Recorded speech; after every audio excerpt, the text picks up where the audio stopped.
Fish is Fish by Leo Leone.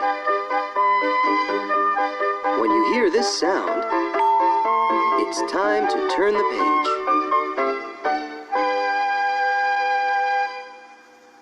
At the edge of the woods, there was a pond, and there a minnow and a tadpole swam among the weeds.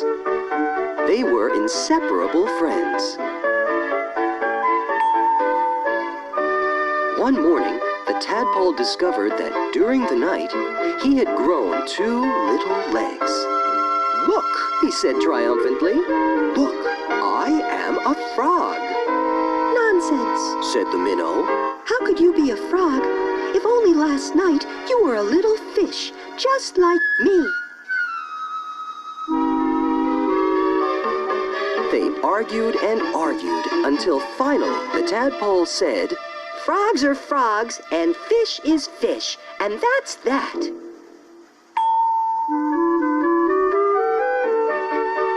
In the weeks that followed, the tadpole grew tiny front legs, and his tail got smaller and smaller.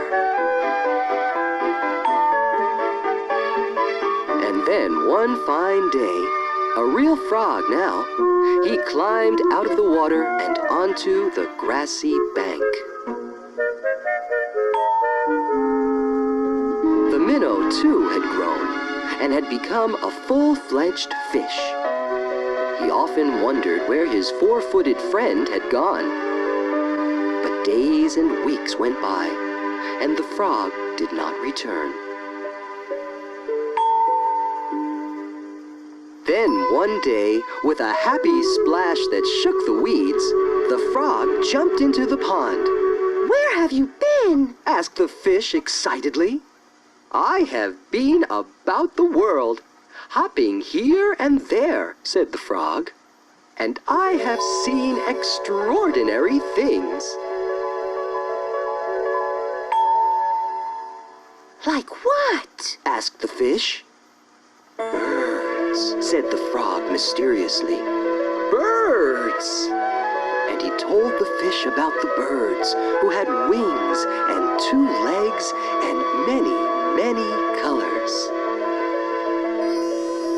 As the frog talked, his friend saw the birds fly through his mind like large feathered fish.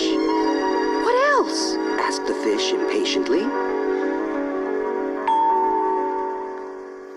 "Cows," said the frog. "Cows!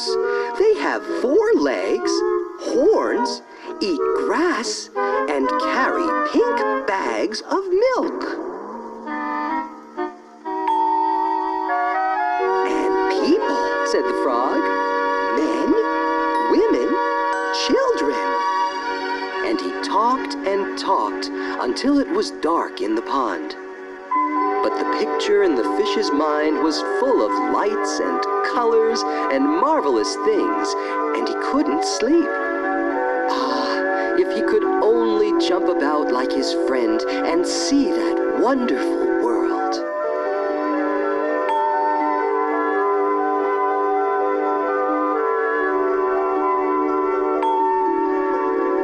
And so the days went by. The frog had gone, and the fish just lay there, dreaming about birds in flight, grazing cows, and those strange animals all dressed up that his friend called people. One day, he finally decided that come what may, he too must see them. And so, with a mighty whack of the tail, he jumped clear out of the water onto the bank. He landed in the dry, warm grass, and there he lay, gasping for air, unable to breathe or to move. "Help!" he groaned feebly.